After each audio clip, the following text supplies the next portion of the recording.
Jadi ada 3 file utama HTML gitu ya.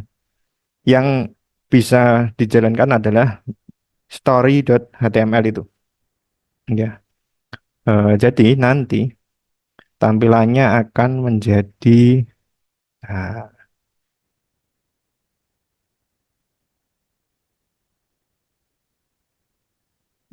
nah, seperti ini. Ya, sudah keluar ya.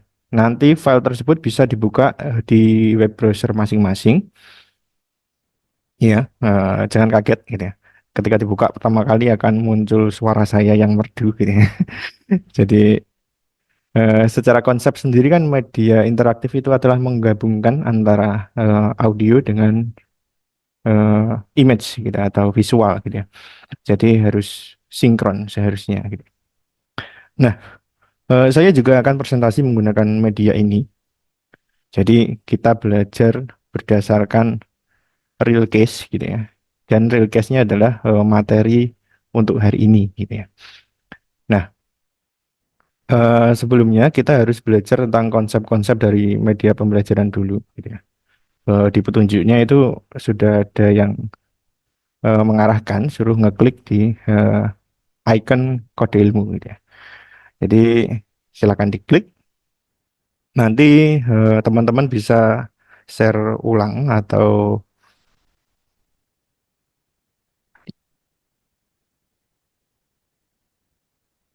nah itu. Jadi ada audio yang berbicara gitu ya.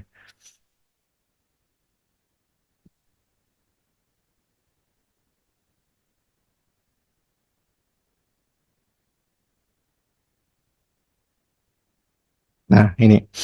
Jadi media interaktif sendiri gitu. Itu sebenarnya adalah kita menjabarkan raw konten dalam artian konten yang sifatnya mentah. Kita jabarkan ke dalam bentuk media pembelajaran yang runtun gitu ya. Terus caranya untuk menjabarkan gimana gitu ya. Maka kita butuh yang namanya itu setelah raw content yaitu storyboard yang tadi. Jadi storyboard itu nanti kita urutkan sesuai dengan target capaian kita gitu ya. Lalu baru diprototipekan, baru dituangkan ke dalam media pembelajaran. Ya. Nah, seharusnya seperti itu gitu. Namun bagi user atau student gitu ya, itu rata-rata berpikirnya cuman, ah itu materinya cuman di copy, taruh dalam slide, sudah gitu ya. Padahal mereka tidak tahu bahwa kita sebagai guru, ya sebagai pembelajar abadi gitu, berarti kita harus meruntunkan materi-materi yang ada itu sehingga dapat dipelajari oleh orang lain gitu ya. Jadi untuk peruntunannya itu kita menggunakan storyboard itu. Nah, kalau di kalangan akademisi eh, itu yang dikenal sebagai RPS gitu. Jadi RPS itu sudah diurutkan pertemuan Kok pertama, jeneng aku. Pernah pertemuan ya kan kedua, terus di pertemuan rekam. selanjutnya gitu ya. Tapi kira lebih berubah. Tapi kita tidak Aku spesifik ngerekam apa sih pada tak lakoni iki direkam kon kabeh. kontennya. Nah, karena itu Mana? di storyboard ini kita Malah kemudian yo berfokus ngalah dalam nek gak. slide-nya, Cuma kontennya rada tak gimana, buka gak peletakannya tutup gimana, ngono dan tau. seterusnya gitu. Nah, untuk melanjutkannya di sini ada 2 tombol yaitu Ingat ya next kan. dan Oh iya. preview gitu ya. Wali aku. Berarti di next. Nah, di sini.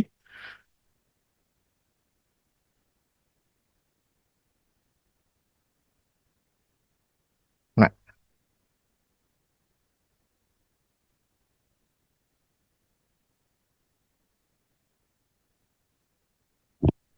suaranya keluar ya. Ya, oke. Suaranya keluar gitu ya. Jadi di situ ada perintah bahwa untuk mempelajari storyboard ini Anda harus melewati 7 rintangan ini gitu. Jadi kita ibaratkan ketika belajar itu kita bermain game gitu. Tadi yang pertama, nah ini yang cukup seru juga di dalam articulate gitu ya. Nah, ketika kursor berada di atasnya tombol satu, di situ ada keterangan namanya introduction gitu ya. Terus yang kedua, dan di sini ada penjelasan lagi, apakah storyboard media pembelajaran itu? Gitu. Nah, yang ketiga yaitu kenapa harus membuat storyboard. Yang keempat, ya, bagaimana cara membuat storyboardnya?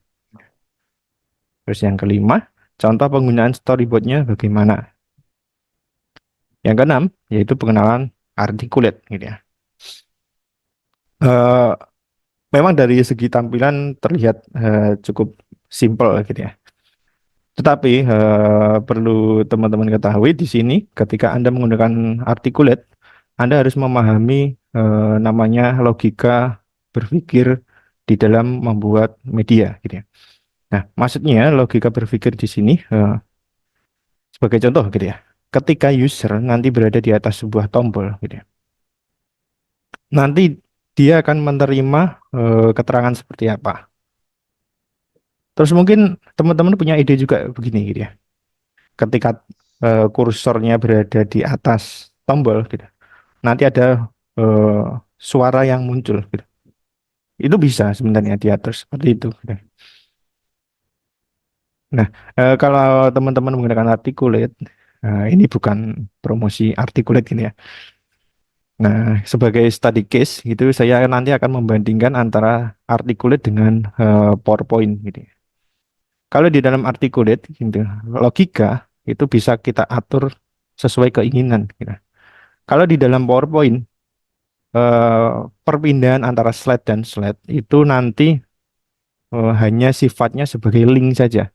Ya. Sebagai contoh, ketika Anda klik di dalam PowerPoint, diklik gitu ya, maka tombol dia slide-nya akan berpindah di slide selanjutnya gitu ya. Nah, kalau di articulate tidak. Misalkan kita membuat map seperti ini. Kalau kita klik next, itu eh, tidak membuat tampilannya pada slide selanjutnya gitu ya.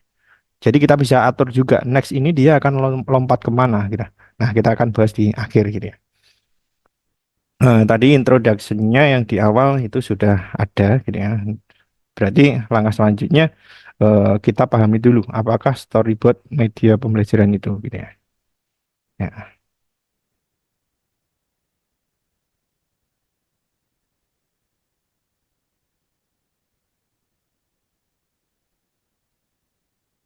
Dan arsitektur. Para arsitek menggunakan sebuah rancangan untuk mengukur dan mengatur letak ruangan-ruangan sehingga dapat diaplikasikan oleh tukang secara detail. Jadi, simpulkan apakah goal yang ingin dicapai para arsitek tersebut. oke. Jadi intinya eh, yang ingin mempelajari di dalam media kita itu dia memiliki sebuah imajinasi sendiri gitu. Jadi audio dalam artian indera pendengaran dimainkan, lalu indera dari visualnya yaitu mata itu juga bermain. Jadi multi indera nanti akan bermain di sini gitu ya. Nah, di sini salah satu yang menjadi study case-nya adalah di dalam bidang yang lain gitu ya.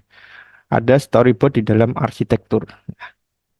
Nah, jadi gambaran dari rancangan bangun itu bisa kita sebut sebagai arsitektur juga. Nah, karena apa? Di situ di dalam gambaran arsitektur, dia secara spesifik memiliki tujuan untuk meletakkan lokasi-lokasi ruangan yang spesifik gitu ya. Begitu juga nanti di media pembelajaran. Misalkan di slide A, tujuannya apa? Tujuannya untuk memahami bahwa storyboard ini nanti artinya begini gitu ya. Nah, sama berarti di dalam bidang apapun saya kira nanti ada storyboardnya gitu ya. Oke, sini terus kita lanjut. Nah, Contoh lainnya adalah penggunaan storyboard dalam pembuatan film. Dalam hal ini, pikirkan juga apakah tujuan yang ingin dicapai.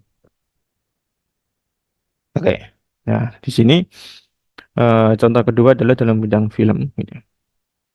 Jadi kalau storyboard di dalam bidang film, adegan demi adegan itu digambarkan ke dalam bentuk storyboard. Dalam artian spesifik nanti yang dibicarakan apa, terus gerakannya gimana, ekspresi dari aktornya bagaimana, itu akan spesifik di sini gitu ya. Nah, sama juga nanti berarti di media pembelajaran seperti itu. Ketika seorang siswa dia misalkan belajar trigonometri gitu. Nanti yang didapatkan apa? dalam proses itu. Jadi spesifik seperti itu.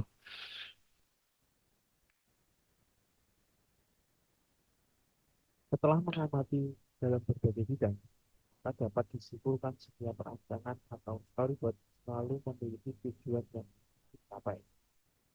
Maka, dalam bidang pembelajaran, hal yang ingin dicapai adalah capaian pembelajaran atau sebenarnya. Oke, kita simpulkan dari dua contoh tadi gitu. Kalau dalam bidang arsitektur, tujuan utamanya adalah menentukan ruangan-ruangan dengan tepat dan presisi gitu ya. Jadi lebar ruangannya berapa, panjang ruangannya berapa. Nah, itu tujuannya dari storyboard arsitekturnya gitu.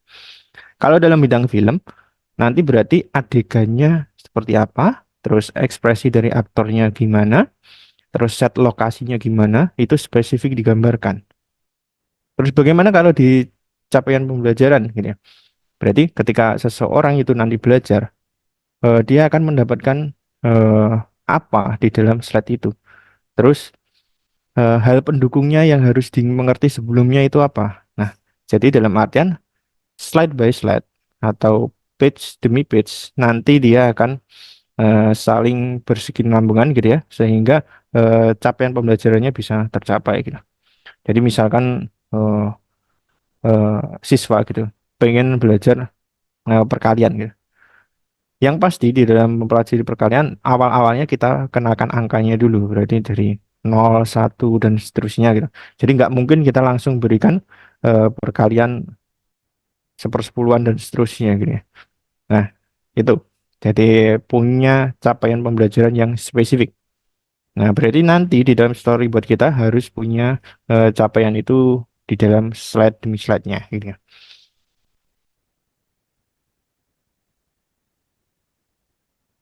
Sebelumnya Anda sudah tahu apakah tujuan dari storyboard itu. Maka selanjutnya Anda harus memikirkan apa saja yang harus ada di dalam media pembelajaran yang Anda rancang. Secara definisi, media pembelajaran sendiri merupakan kombinasi antara audio, grafik, dan teks. Nah, tadi di awal saya sempat menyinggung juga. Jadi media interaktif itu apa gitu ya. Jadi itu nanti kita akan menggabungkan gitu ya, antara audio, grafik dengan teks gitu ya. Jadi ketiga ini nanti akan bergabung menjadi satu gitu. Dalam artian indera pendengaran dengan indera visual itu nanti dia akan eh, bekerja bebarengan gitu ya. Eh, terus perlu diingat bahwa kita sebagai guru gitu, sebagai fasilitator untuk mencapai outcome yang tepat sasaran gitu. Nah, makanya biasanya itu ada istilah never stop learning gitu ya. Never stop learning itu kan sembunyinya di kode ilmu gitu. Tapi itu masuk akal juga sebenarnya gitu ya. Jadi kita sebagai seorang guru atau yang ingin memberikan materi, ketika kita mau menyampaikan sesuatu kepada orang lain, dipastikan kita akan mempelajarinya dulu gitu ya. Jadi kita dalami materi yang ingin kita sampaikan, baru kita jabarkan ke orang lain. Makanya dulu ada sebuah istilah gitu ya. Ketika Anda sudah bisa menjelaskan kepada orang lain, berarti Anda sudah benar-benar mengerti gitu. Nah, seperti itu. Jadi tugas dari guru ini cukup berat ya. Sebagai fasilitator, kita harus mengerti dulu gitu ya. Nah, itu. Lanjut. Untuk mempelajari Nah, storyboard ini yang secara tadi. akurat, Anda wajib melalui tujuh rintangan atau materi yang tersedia. Silahkan Anda klik salah satu icon map yang tersedia di dalam media ini. Nah, tadi yang kedua gini kan kita sudah selesai. Yang kedua yaitu apakah storyboard media pembelajaran itu gitu ya. Jadi ke step selanjutnya yaitu kenapa harus membuat storyboard gitu ya. Nah, di sini kenapa kita harus membuat storyboard? Nah, contoh pertamanya adalah di dalam arsitektur tadi. Jadi kegunaannya nanti apakah kita bisa menambahkan ekstra kamar tidur? Nah, bisa dibayangkan kalau Anda nggak punya rancangan gambar arsitektur, tiba-tiba nyuruh tukang gitu ya. Nyuruh tukang, saya pengennya kamar tidurnya dua, terus kamar mandinya satu, ruang tamu satu gitu. Dan di tengah jalan tiba-tiba Anda minta lagi, saya minta tambah kamar tidur dua gitu.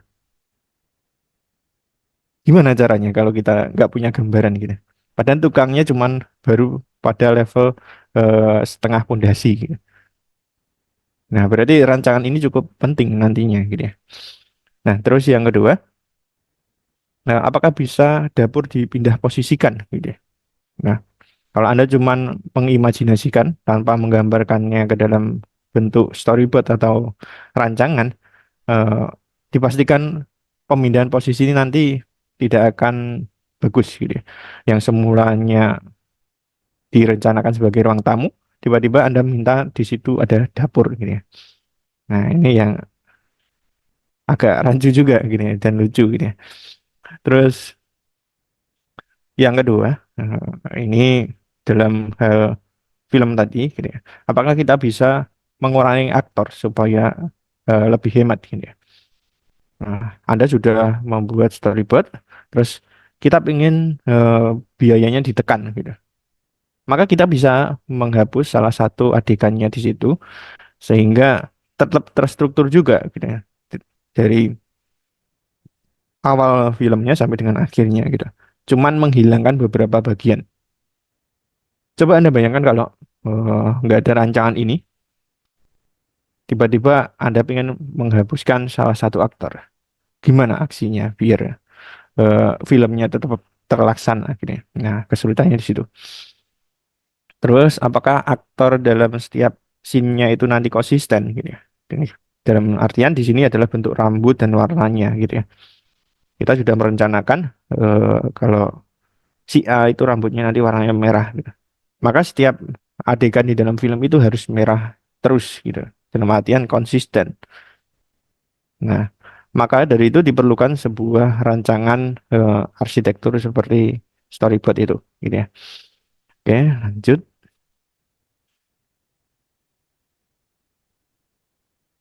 Nah, ini salah satu contoh storyboard yang sudah saya share juga di dalam grup WA. Nah, itu bisa Anda buka lagi nanti. Jadi saya nggak ngirimkannya dalam bentuk dokumen Word gitu ya, dalam bentuk PDF gitu ya. Nah, ini ya, ada salah satu permasalahan juga ya di dunia pendidikan kita gitu ya. Sekarang ini lebih banyak sifat yang namanya pragmatis gitu ya. Jadi semuanya pengennya instan gitu ya. Jadi misalkan saya melakukan sesuatu, saya pengennya langsung jadi gitu, tanpa ada prosesnya gitu. Nah, di sini saya share dalam bentuk PDF, dalam artian bisa teman-teman nanti baca sehingga lebih masuk ke dalam pemikiran gitu ya. Jadi bersabar dalam berproses gitu ya. Oke, yang pertama kemungkinan kombinasi audio, video dan teks yang beragam gitu ya. Jadi kenapa harus menggunakan storyboard seperti itu? Jadi kita sudah merencanakan antara audio, teks dan grafiknya nanti kita harus seragamkan. Ya. Tujuannya apa gitu ya? Ya tetap poin kedua ini. Apabila konten untuk mencapai outcome belum terpenuhi, dapat diperbaiki dengan terstruktur. Jadi kalau salah satunya teksnya misalkan nggak nyambung dengan gambarnya, nah berarti ya kita harus perbaiki sampai dengan outcome yang kita inginkan itu tercapai gitu ya. Terus yang ketiga, jika terdapat tim dalam pengajaran, maka setiap individu dapat memahami dengan detail. Ya. Kita sudah tahu kalau di dunia pendidikan ada yang namanya tim teaching gitu ya. Jadi 1 sampai 8 pertemuan nanti yang ngajar guru A. Terus pertemuan selanjutnya guru B. Nah, itu. Kalau kita tidak membuat perencanaan pembelajaran dengan detail gitu ya, bisa dibayangkan ya. Si A-nya sudah ngajar tentang materi eh, tentang tumbuhan gitu ya. Terus guru B tiba-tiba dia ngajar itu lagi. Gitu. Sehingga capaian yang kita inginkan dalam mata pelajaran itu misalkan ada 10, mungkin yang tercapai cuman 4 gitu, karena ada perulangan tersebut gitu ya. Jadi diharapkan nanti setiap tim teaching ya dia memahami secara detail materi yang ia sampaikan gitu ya. Terus selanjutnya, nah ini kembali ke roadmap. Untuk mempelajari storyboard dan articulate, Anda wajib melalui tujuan tangan atau materi yang tersedia. Silahkan Anda klik salah satu icon map yang tersedia di dalam media ini. Nah ini kita mulai ke dalam bagaimana cara membuat storyboardnya gitu ya. Terdapat 5 langkah rekursi dalam pembuatan storyboard. Pertama, kumpulkan konten mentah. Kedua, pilih format storyboard. Ketiga, buat draft storyboard. Keempat, review storyboard. Kelima, edit storyboard. Oke, di sini sudah saya jelaskan gitu ya bahwa stepnya adalah rekursif. Dalam artian bahwa 5 langkah ini nanti bisa berulang kali Anda lakukan. Pada slide sebelumnya, saya sudah memberikan salah satu poinnya adalah ketika outcome-nya tidak tercapai, berarti harus ada yang dirubah di dalam storyboard yang kita buat gitu ya. Oke, kita yang mulai dari yang pertama yaitu kumpulkan konten mentahnya gitu ya. Kita sebelumnya sudah mengetahui bahwa media pembelajaran memiliki tujuan. Konten adalah sajian yang distrukturkan untuk diberikan kepada pengguna media pembelajaran. Perencanaan konten adalah kunci utamanya. Ada 2 cara merancang atau membuat konten. Nah, saya perjelas dari perkataan tadi dalam narasi yang saya buat tadi. Oh ya, ini sharing. Jadi narasi yang saya buat di dalam setiap page-nya itu sudah saya rencanakan di dalam storyboard. Jadi Anda nanti Anda bisa lihat di dalam PDF itu slide by slide-nya narration-nya gimana gitu. Saya kira itu akan sama lah dengan sini. Walaupun nanti ada improve sedikit narasinya di dalam setiap page-nya. Nggak masalah. Yang penting yang dikatakan itu hampir sama gitu ya. Oke, kedua tipe konten yang ingin kita buat itu yang pertama yaitu kurasi konten atau studi materi yang sudah banyak tersedia. Dalam artian kita mencari dari sumber-sumber yang ada di dalam internet, buku, jurnal, dan lainnya gitu ya. Jadi kita tidak bikinnya dari nol. Misalkan dari buku A, salah satunya adalah buku tentang cara membuat aplikasi dengan Android Studio gitu ya. Nah, berarti di situ sudah ada strukturnya.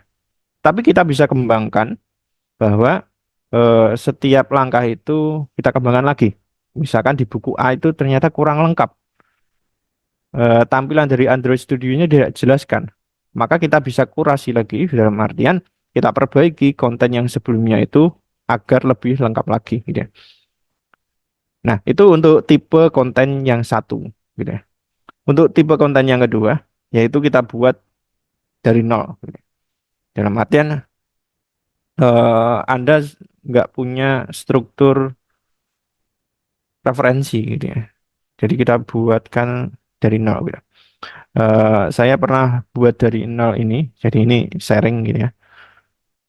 Kebetulan saya tuh pernah mengajar tentang algoritma pemrograman gitu ya. Ini salah satu mata kuliah gitu ya. Maaf ya bagi teman-teman yang mungkin belum begitu familiar tentang algoritma pemrograman gitu. Jadi itu salah satu mata kuliah. Nah, di situ ada permasalahan bahwa setiap siswa itu dia kesulitan memahami langkah demi langkahnya. Jadi saya pernah membuat media interaktif yang semulanya harus dijalankan oleh siswa itu selama 16 pertemuan. Itu cukup memutar video interaktif ini, media interaktif ini dalam waktu sekitar 2 jam, 3 jam. Nah, itu. Jadi benar-benar saya padatkan materinya. Dalam artian bahwa strukturnya kita buat dari nol, gitu ya. Nah, ini memang agak lebih sulit kalau kita buatnya dari nol. Kebanyakan teman-teman sih membuat materinya itu berdasarkan struktur dari referensi yang sudah ada, gitu ya. Nah, untuk konten ini nanti ada hubungannya dengan RPS, gitu. RPS sendiri kan sudah spesifik, tiap pertemuan ini yang harus dicapai dan seterusnya. Nah, itu bisa kita kompres lagi dalam artian kita perkecil lagi atau kita persempit agar menjadi beberapa bagian. Nah, contohnya yang tadi, media pembelajaran di dalam algoritma pemrograman yang semulanya 16 pertemuan, saya rangkum menjadi 2 jam saja, gitu ya. Nah, itu.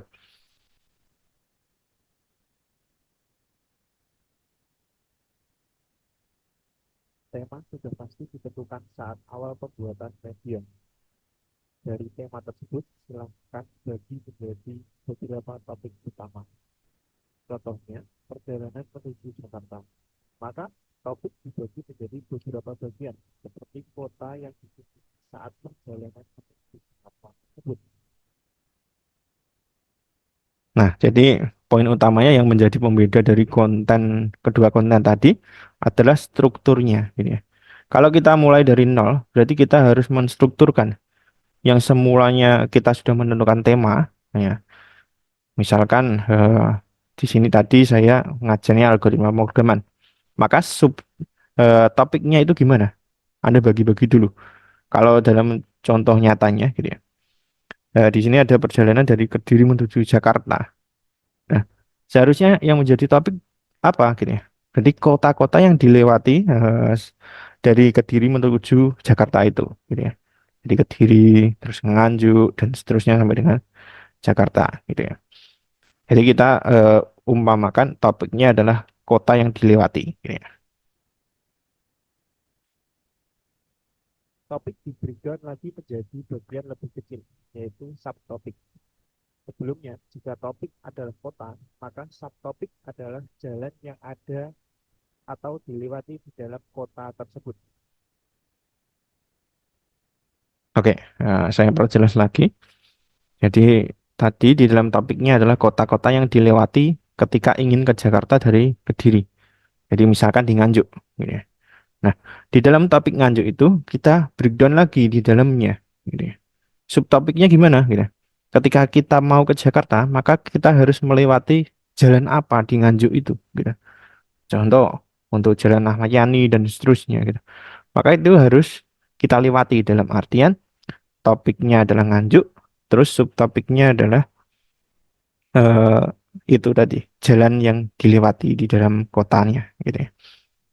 Nah, kalau perlu nanti di dalam subtopik ini di breakdown lagi, gitu ya. Ya, maksudnya di dalam jalan itu nanti ada apa? Misalkan ada hal yang unik, gitu ya.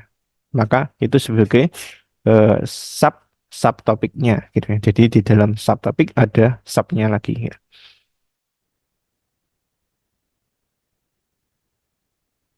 Ingat, urutan waktu itu sangat penting. Tidak mungkin mempelajari sesuatu secara instan tanpa adanya tahap yang harus dilalui. Begitu juga ketika mau ke Jakarta, tidak mungkin loncat ke kota-kota dengan tidak urut. Nah, itu. Jadi tadi kita spesifik bilang bahwa topiknya adalah kota yang dilewati ketika ingin ke Jakarta. Terus habis itu di breakdown jalan yang dilewati di dalam kota-kota tersebut. Terus catatan yang ketiga adalah urutan dalam pembelajaran materi, gitu ya. Itu sangat penting, gitu ya. Jadi Anda jangan sekali-sekali meloncatkan satu buah materi itu agar lebih cepat selesai. Itu nggak mungkin. Ketika kita ingin pergi ke Jakarta dari Kediri, ya seharusnya kan lewat Nganjuk dulu. Tapi Nganjuk tidak Anda tuliskan sebagai subtopiknya atau topiknya, gitu.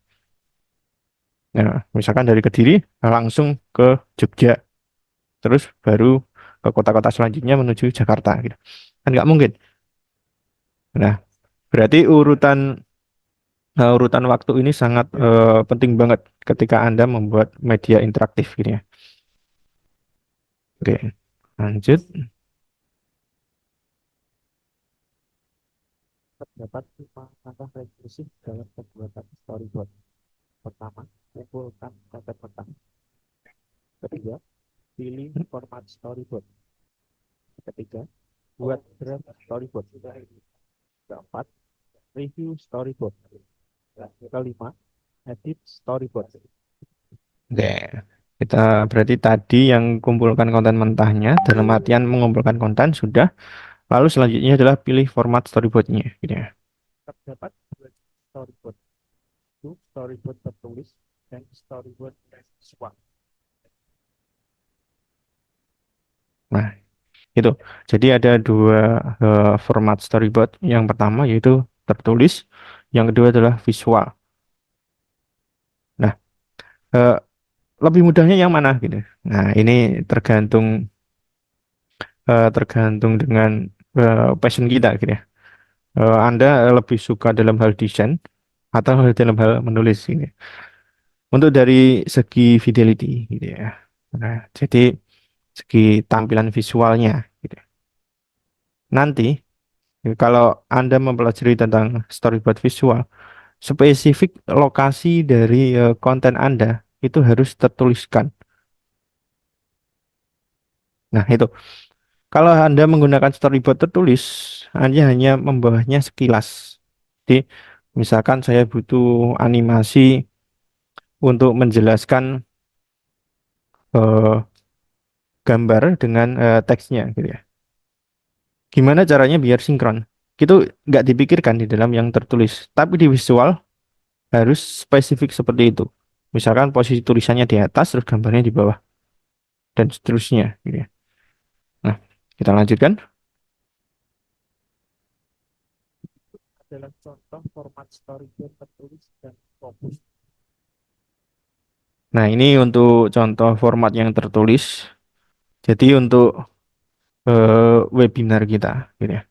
Webinar kita nanti kita akan fokus dalam storyboard yang sifatnya tertulis ini, gitu ya. Jadi di dalam storyboard tertulis fokusnya adalah pada kontennya. Jadi kita tidak memikirkan posisinya. Jadi kontennya itu harus sesuai lah, gitu ya. Oke, terus kita pahami di sini di bagiannya. Silakan Anda perhatikan di gambarnya, gitu ya. Maka kalau di sini gambarnya kurang jelas, Anda bisa buka di PDF ya, bahwa di situ ada narasi audio, terus ada grafik dan teks gitu ya. Jadi kita hanya menuliskan rencana kontennya. Kita tidak tahu peletakannya di mana. Nah, untuk peletakan itu urusan belakangan kalau pakai yang storyboard tertulis gitu ya. Berbeda kalau yang storyboard visual gitu ya, seperti ini. Adalah contoh format storyboard visual dan fokus. Nah, kalau eh, storyboard visual itu nanti spesifik letaknya. Contohnya yang sebelah kanan itu ada eh, rencana letak logonya gitu ya. Ya, yang belah ketupat itu ya. Nah, di situ logonya akan ditaruh di situ. Spesifik. Terus sebelah kanannya di situ ada yang persegi panjang dan seterusnya itu adalah teksnya. Saya pengen naruh teksnya di situ. Nah, ini kelemahannya dari visual. Kita belum mengaplikasikan ke dalam media interaktif gitu ya. Kita harus memikirkan posisinya di mana gitu ya. Jadi fokusnya adalah pada teks, grafik, bahkan video penunjangnya. Nah, berbeda dengan yang tertulis tadi, yaitu pada kontennya gitu. Terdapat 5 langkah revisi dalam pembuatan Nah, ini storyboard. yang tadi kita langsung saja yang ketiga. Setelah memilih tipe storyboard yang cocok, ya, selanjutnya adalah menuliskan ke dalam draft storyboard tersebut. Namun, perhatikan beberapa hal yang harus ada di dalam draft yang Anda buat. Nah, ini sudah saya share PDF-nya. Jadi nggak perlu difikirkan lagi. Tapi yang pasti di dalam storyboard nanti ada 5 bagian. Yang pertama ID page. Jadi ini bukan harus page gitu enggak ya. Misalkan Anda membuat istilahnya itu adalah slide, itu juga boleh gitu ya. Terus yang kedua objek pembelajaran. Jadi objek yang Anda bikin nanti seperti apa? Apakah ada teks, ada audio dan seterusnya. Nah, terus itu di bawahnya teks dan audio kontennya seperti apa? Berarti kalau di dalam tertulis audio kontennya kan nggak mungkin dituliskan gitu. Ya berarti narasinya yang dituliskan gitu ya. Kan audio itu dalam bentuk suara gitu ya. Jadi nanti kita harus transformasikan dalam audio narration itu ke dalam bentuk audio itu gitu ya. Terus selanjutnya deskripsi singkat tentang grafiknya gitu ya. Jadi kita deskripsikan gambar itu untuk apa gitu ya. Kita taruh di dalam kontennya untuk apa dia, menjelaskan apanya gitu ya. Terus selanjutnya deskripsi interaksi dan fungsionalitas gitu. Jadi maksudnya yang poin terakhir ini adalah kita ketika membuat media interaktif yang kita kasih di dalam situ apa? Misalkan di dalam slide yang tampil ini berarti fungsionalitasnya ada dua, yaitu untuk next dan pref gitu ya. Jadi pada yang di bawah ini itu ada dua tombol yaitu next dengan preview gitu ya. Jadi hanya dua user yang bisa ingin dilakukan gitu ya. Jadi tidak semuanya bisa dilakukan. Berbeda kalau Anda menggunakan PowerPoint konvensional gitu ya. Jadi Anda bisa menghandlenya kalau pakai hyperlink misalkan gitu ya. Jadi gambar ini dikasih hyperlink dia akan loncat kemana gitu ya. Nah berbeda. Kalau di sini pun nanti akan saya share untuk ke depan media pembelajaran yang bisa dikembangkan gimana gitu ya. Oke, berarti step Terdapat 3 beberapa selesai. storyboard. Pertama, kumpulkan konten Oke, penting. yang keempat ya. Learn outcome adalah poin utama yang harus dipikirkan dalam pembuatan media pembelajaran. Apakah sudah tercapai? Jika belum, lakukan perubahan rencana yang ada di dalam media pembelajaran. Nah, di sini untuk review storyboardnya, gitu ya. Berarti dalam art ini, eh, dalam step ini gitu ya, kita harus berpikir gitu ya. Apakah outcome yang sudah kita buat, yang sudah kita taruh tadi, gitu ya, sudah sesuai dengan yang kita rencanakan. Gitu ya. Jadi pertimbangannya yang pertama, konten atau materi pendukungnya. Terus yang kedua, pendukungnya berupa image, teks, dan audio. Apakah sudah sinkron dengan tujuan kita? Terus yang ketiga, keruntuhan penjelasan atau timelinenya. Nah, ini berarti kita hanya berpikir dulu, apakah di slide ini sudah terpenuhi apa belum? Nah, berarti setelah Anda menemukan potensinya, misalkan learning outcome-nya dia tidak akan terpenuhi kalau pakai konten seperti ini, image seperti ini, dan seterusnya gitu ya. Maka eh, ke step yang kelima gitu ya. Dalam pembuatan storyboard. Pertama, kumpulkan konten penting. Kedua, pilih format storyboard. Setelah mengetahui kelemahan dalam proses review, dalam tahapan edit storyboard lagi. Ingat, 5 langkah tadi bersifat berulang sampai dengan podcast tercapai. Tapi jadi catatan, semua itu harus dibatasi. Jika tidak, maka Anda akan masuk ke dalam perulangan secara terus-terus. Nah, tadi di dalam audio narration dan yang poin terakhir yaitu Anda terjebak pada rekursif yang terus-menerus gitu. Jadi Anda mengulangi langkah 1 sampai dengan 5 sampai eh, Anda capek gitu ya.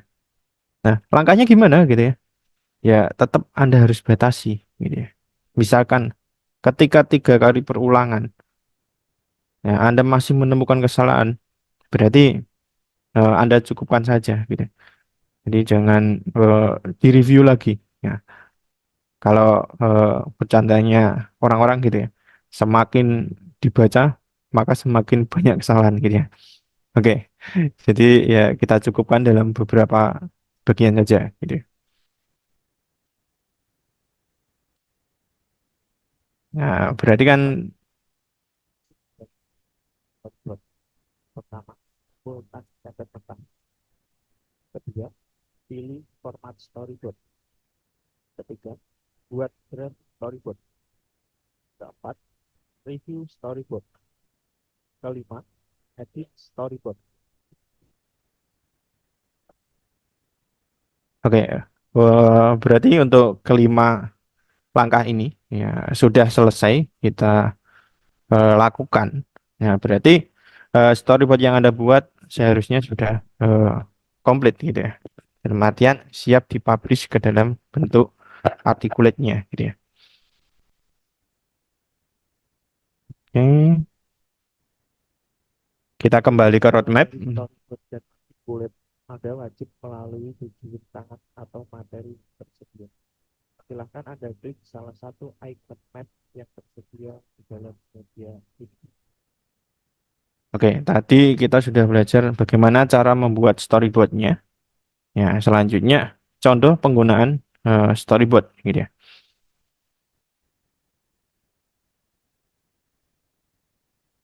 Berikut adalah contoh aplikasi storyboard dalam Articulate Storyline 3. Nah, di sini eh, di ID page-nya yaitu ID page slide 3 yaitu tentang roadmap gitu ya. Untuk mempelajari storyboard ya ini di dalam audio narration-nya sudah saya buat secara detail gitu ya. Jadi perkataannya hampir sama lah dengan narasi yang ada di dalam media pembelajarannya. Terus teks dan grafiknya gimana gitu ya. Di sini teksnya itu ada 7 tombol yang mengarah ke dalam masing-masing scene pembelajarannya. Jadi detail ya. Teksnya di sini ada 7 tombol yang digambarkan gitu ya. Jadi ada 7. Terus grafiknya di sini keterangannya satu, tombol saling terhubung dan berbentuk seperti map dalam game.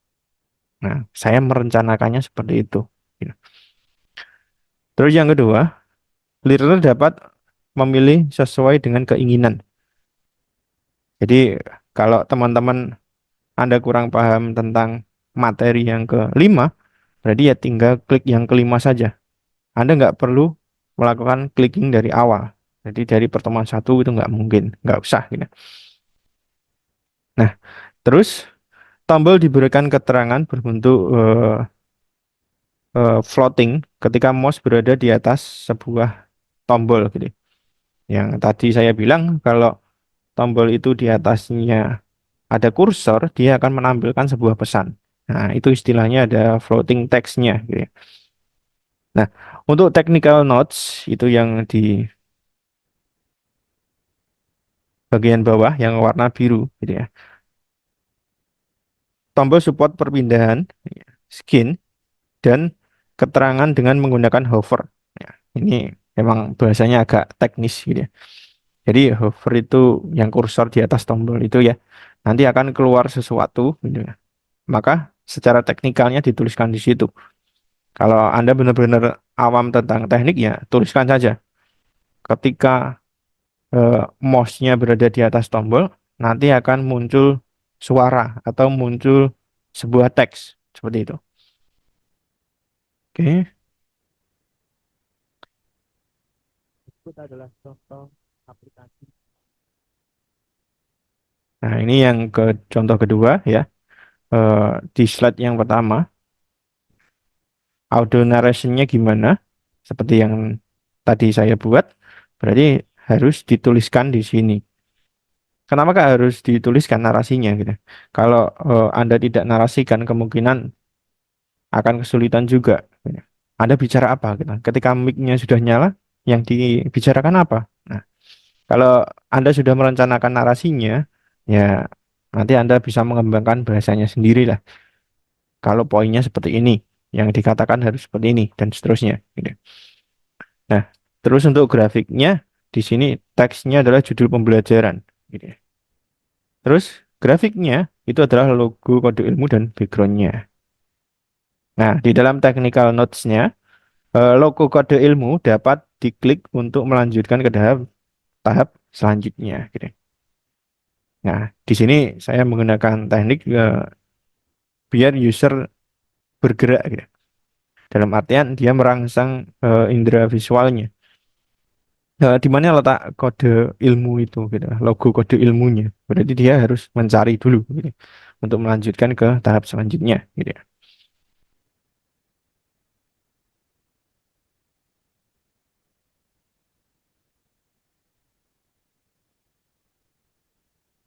Oke, terus berarti setelah kita mempelajari itu, ya, tadi kan ada contoh satu dan seterusnya, gitu Untuk ya. mempelajari storyboard dan articulate, Anda wajib melalui tujuh rintangan atau materi yang tersedia.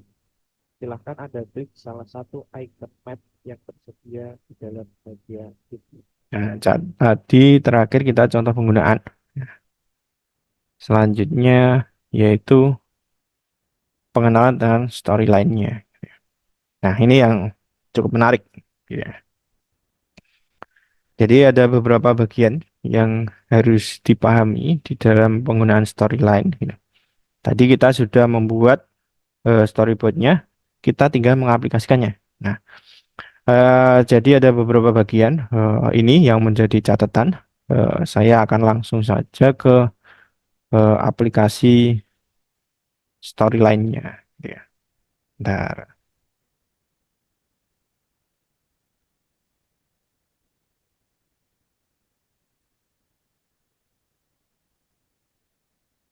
Oke, sudah berubah ya. Nah, ini adalah tampilan dari articulate storyline. Jadi, kalau secara visual ini tidak terlalu berbeda dengan eh, PowerPoint, gitu ya. Bahkan cenderung sama, gitu. Jadi, Anda belajarnya tidak dari awal lah, gitu ya.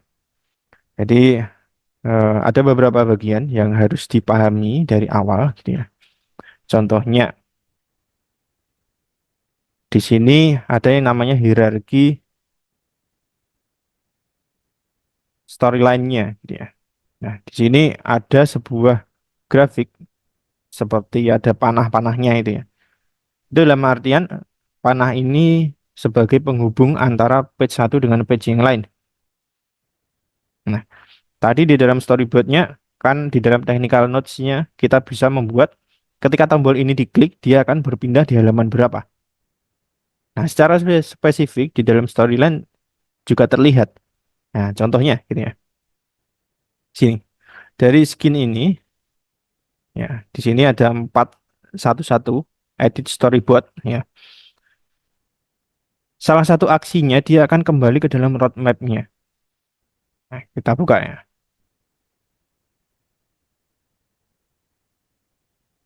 Nah, di sini untuk kembali ke sana itu adalah salah satu fiturnya yaitu trigger yaitu previous slide-nya gitu ya. Jadi ada yang namanya trigger di sini adalah ketika user melakukan sebuah aksi di dalam page. Nah, itu bisa kita atur menggunakan trigger ini. Contoh, kalau kita pengen menghubungkan dengan gambar ini ketika diklik, dia akan pindah ke halaman eh, yang lain gitu ya. Berarti kita harus buat trigger. Nah, contohnya kalau actionnya tadi ketika diklik, saya pengen jump to slide. Berarti pindah slide ke slide yang mana? Anda tentukan. Gitu ya. Misalkan untuk slide di halaman awal. Gini. Nah, berarti actionnya jump to slide, terus ke halaman awal, terus when-nya ketika apa gitu ya. Nah, ketika usernya dia ngeklik gitu ya. Jadi ketika user ngeklik gambar gambar ini, ya, dia akan pindah ke halaman awal, gitu ya. Nah, di sini objeknya adalah objek tiga ini, berarti yang gambar ini. Lalu klik OK, gitu ya. Berarti nanti ketika teman-teman running, gitu ya, terus jadi saya nggak bisa nyontohin runningnya karena apa? Gitu ya. Di sini ada tiga pilihan, gitu ya, yaitu running untuk slide ini saja. Jadi kalau di slide ya berarti slide ini saja yang bisa keluar, gitu. Saya contohkan yang saya maksud nanti ya, gitu ya.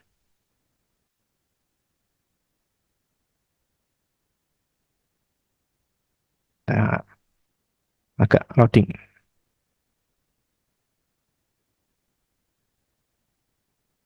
Setelah kita dalam proses tahapan edit storyboard tadi, lima langkah tadi bersifat berulang sampai dengan konten yang tercapai.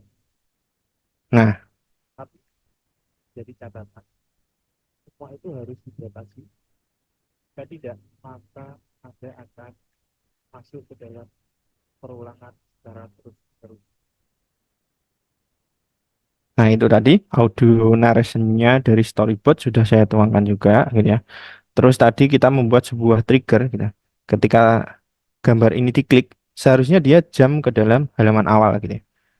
Nah, nah, di sini ada tulisannya, the slide target of link is not available in this preview, gitu. Dalam artian tadi kan saya milihnya in this slide, gitu ya. Berarti yang hanya di dalam slide ini saja yang bisa tercover, gitu ya. Nah, makanya tadi saya bilang saya tidak bisa mencontohkannya di sini. Kalau mau merunning melihat bagian ini, apakah dia berhasil ke dalam halaman awal, berarti harus ngerunningnya adalah keseluruhan project. Nah, ini cukup makan waktu yang lama, gitu ya. Oke, itu adalah contoh pembuatan triggernya, gitu. Nah, jadi trigger itu sangat beragam, gitu ya. Jadi sangat banyak. Jadi ketika diklik, ketika di double klik dan seterusnya itu sudah tercover. Jadi Anda mau melakukan aksi apapun, tenang, di sini sudah bisa terhandle, gitu ya. Nah, sedikit berbeda kalau di dalam PowerPoint, mungkin ada sebuah tombol, kasih link, cukup seperti itu saja. Kalau di sini tidak, jadi Anda harus memikirkan jamnya kemana, terus kondisi yang terpenuhi gimana, dan seterusnya. Tadi saya sempat bilang bahwa ada perkembangan yang cukup menarik untuk media pembelajaran ke depan, gitu ya. Perkembangannya gimana, gitu ya? Saya lihat, gitu ya. Banyak dari teman-teman menggunakan media pembelajaran ini hanya sebatas menyampaikan materi. Tapi ketika mau mengumpulkan hasil pembelajarannya dalam artian nilai dari siswanya, gitu ya, itu kita harus melakukannya melalui ujian biasa dalam artian ujian pertemuan langsung dalam bentuk kertas, gitu ya. Nah, gimana caranya biar kita langsung mengambil hasil ujian itu terkumpul menjadi satu, gitu ya. Nah, itu yang ke depan harus kita ikuti, gitu ya. Karena kemungkinan media pembelajaran ini nanti dimiliki oleh setiap siswa. Jadi setiap individu punya HP masing-masing, dia menjalankan media pembelajaran ini di setiap HP-nya, melakukan soal ujian, gitu. Terus hasilnya terkirimkan oleh ke pengajarnya. Nah, caranya gimana, gitu ya. Nah, mungkin ini butuh sesi ke depannya lagi karena sedikit teknikal banget, gitu ya. Dan kebetulan bidang saya adalah bidang teknik informatika, gitu ya. Jadi ada beberapa logika yang harus dijalankan, gitu ya. Nah, itu eh, mungkin kita akan ketemu lagi di pertemuan-pertemuan selanjutnya tentang pembahasan itu. Jadi kalau selama ini media pembelajaran ada kuisnya, gitu. Memang bisa dibuat kuis di media pembelajaran. Tapi kan hasilnya hanya diketahui oleh siswa itu sendiri. tidak terkirimkan ke gurunya gitu ya. Nah, itu ada satu langkah biar kita sebagai pengajar tahu eh, murid kita itu dia nilainya berapa gitu. Bahkan kita bisa secara spesifik mengetahui gitu ya. Eh, murid kita dia membuka media pembelajarannya pada page keberapa saja gitu. Karena ada maaf-maaf gitu ya. Ada mahasiswa yang males banget lihat materi gitu. Jadi diklik slide 1, 2, 3, skip, skip, skip, skip, slide 50 gitu. Jadi langsung slide 50-nya yang penting gitu ya. Terus ngerjain soal, klik finish gitu ya. Terus laporan ke dosennya gitu. Pak, saya sudah baca selesai gitu ya. Media yang Anda berikan gitu. Kan kita sebagai eh, pengajar kita nggak tahu bener nggak gitu ya. Siswa itu melihat secara penuh konten kita gitu ya. Nah, saya spill sedikit gitu ya. Jadi untuk membuatnya itu kita harus membuat trigger. Eh, jadi mengkombinasikan antara variabel. Jadi logikanya gini. Nah, kita malam-malam belajar logika gitu ya. Matematis ini agak seru juga gini. Nah, di sini misalkan di dalam skin 4 ini ya, yaitu 4.1 kita buat ID ya atau kita umpamakan. Jadi logika ini dia berhubungan dengan matematis dan imajinasi gitu. Jadi kita umpamakan di 4.1 ini itu nilainya adalah 5 gitu ya. Jadi ketika murid Anda itu membuka media pembelajaran, seharusnya angka 5 ini Anda dapatkan di sebuah sistem itu. Jadi nanti ada sebuah aplikasi khusus gitu ya. Jadi membuat sebuah dashboard gitu ya. Si A ternyata sudah membuka pada page nomor 5 gitu ya. Berarti pada langkah pembuatan storyboard gitu. Terus next next next next gitu ya. Di yang 4.5 yaitu tentang time ini gitu ya. Dia kita identifikasikan sebagai page 10 gitu. Nah, di dashboard yang kita punya, di media yang kita punya, yang dipegang oleh pengajar gitu ya. Ternyata dia baca sampai dengan page eh, ke-10 gitu. Wah, jadi kita bisa tahu ternyata murid kita itu baca media pembelajarannya sampai sedetail itu, sampai ke menit 10. Nah, tapi kita sebagai orang biasa gini ya, mungkin punya pemikiran iseng gitu. Kan bisa juga nanti slide-nya saya klik-klik saja semuanya gitu. Biar ID-nya terkirim ke gurunya sampai dengan 10. Tenang gitu ya. Eh, ada caranya lagi gitu. Kita bisa tahu dia bertahan di slide itu berapa menit. Gitu. Nah, caranya kita memerlukan yang namanya tadi identifikasi tiap page-nya itu adalah namanya parameter variabel, ya itu ya. Jadi ada yang namanya variabel. Misalkan di sini kita buat eh, page ID gitu ya. Terus kita buat di sini number gitu. Kita kasih 0 gitu ya. Terus kita oke. Nah, jadi di dalam page ID ini dia akan berubah di dalam setiap halamannya gitu. Jadi page ID ini untuk memantau siswa kita gitu. Itu dia baca pada page mana. Terus tadi page katanya kalau diklik-klik saja sudah selesai. Nah, bagaimana kalau diisikan di situ menitnya? Jadi menit setiap mahasiswa itu ya bertahan dalam slide itu berapa? Gitu ya. Misalkan setiap slide-nya dia 6 menit. Gitu ya. Nah, Terus ada pemikiran lagi, gitu. Karena manusia itu selalu berpikir buruknya dulu gitu ya. Jadi kan bisa juga slide-nya diklik, terus tinggal tidur dulu, biar kelihatan kayak orang baca, gitu ya. Terus klik lagi next, gitu ya.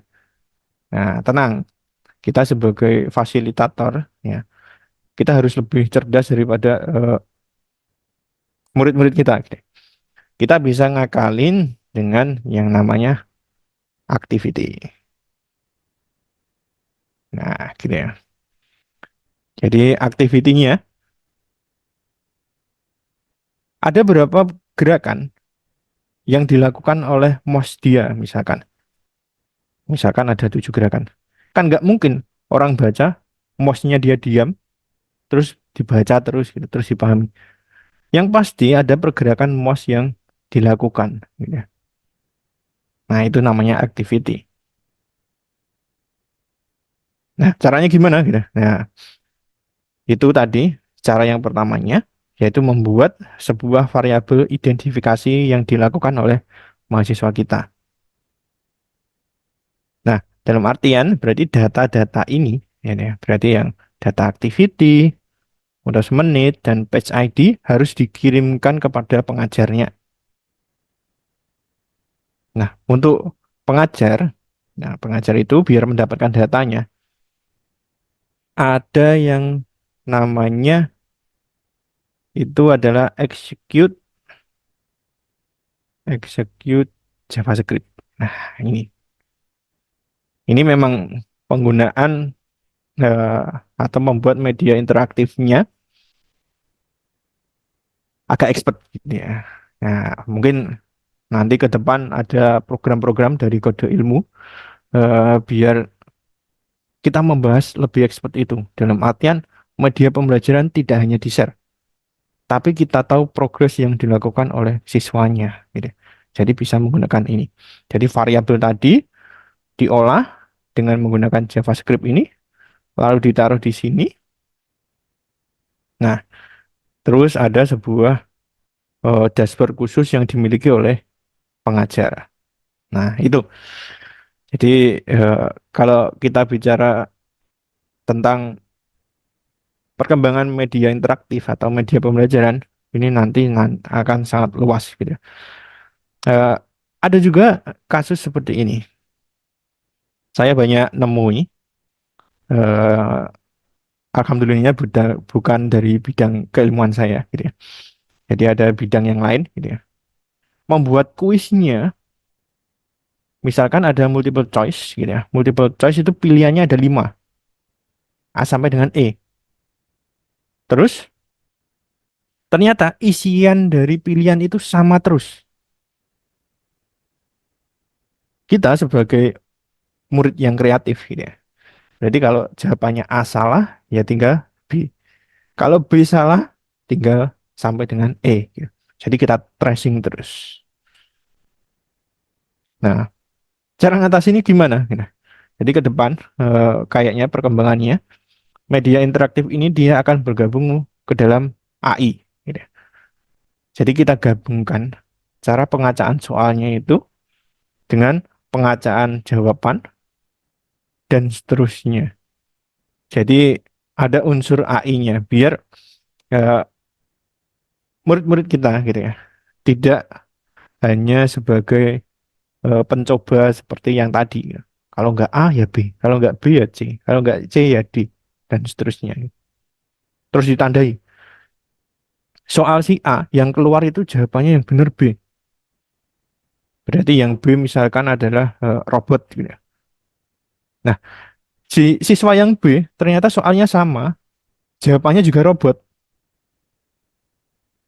Terus yang si A dan si B ini B-anan, gitu. Soal nomor sekian itu jawabannya robot, gitu.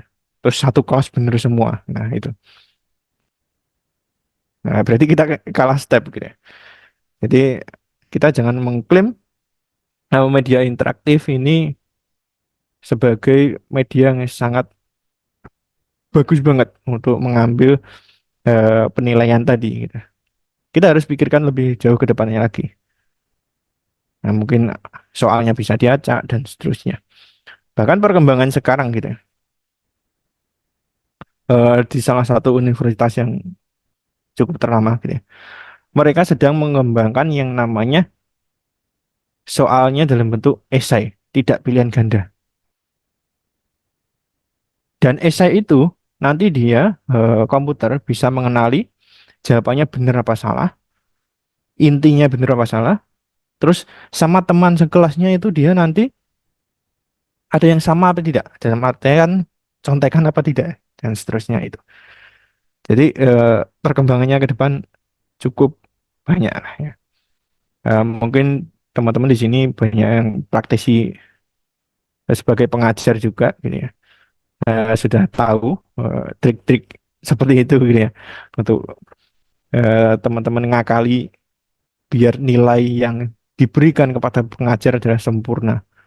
Dan kita sebagai pengajar adalah bertugas menjadi filter agar mendapatkan penilaian yang benar-benar real dalam artian capaian yang kita sampaikan itu sudah sesuai dengan kenyataannya gitu ya. Nah, itu. Jadi semoga ada kegiatan-kegiatan lainnya dari kode ilmu untuk ke depan gitu. Karena kalau kita berhenti belajar gitu ya, maka eh, kita akan ketinggalan apalagi dalam bidang teknologi gitu ya. Nah, guru pun juga seperti itu gitu ya. Dulu kita belajar sesuatu itu butuh waktu, baca buku, bahkan puluhan buku untuk menyimpulkan suatu teori. Nah, sekarang kalau Anda pakai OpenAI gitu ya, tinggal Anda rekam suara, langsung keluar hasilnya. Terus gimana cara kita biar selangkah lebih maju daripada eh, yang kita ajarkan gitu ya. Nah, itu tugas kita, maka kita harus never stop learning gitu ya. Dalam artian kita tidak berhenti belajar gitu ya. Nah, itu mungkin kalau articulate kita pecah satu persatu eh, agak panjang juga gitu ya. Mungkin kita butuh sebuah media ke depan membahas tentang bagian articulate-nya dari nol gitu ya. Tenang, file articulate ini saya berikan secara penuh gitu ya, di dalam aset yang saya berikan tadi. Jadi teman-teman bisa bongkar satu persatu. Contohnya kalau di dalam roadmap gitu ya. Nah, di dalam roadmap ini ada 5 langkah gitu ya. Jadi ini diklik dia pindah kemana. Jadi Anda bisa mempelajarinya dengan eh, mudah nantinya gitu ya. Nah, saya kira cukup itu. Kita akan mulai ke sesi diskusi saja gitu ya. Oke, saya kembalikan ke moderator.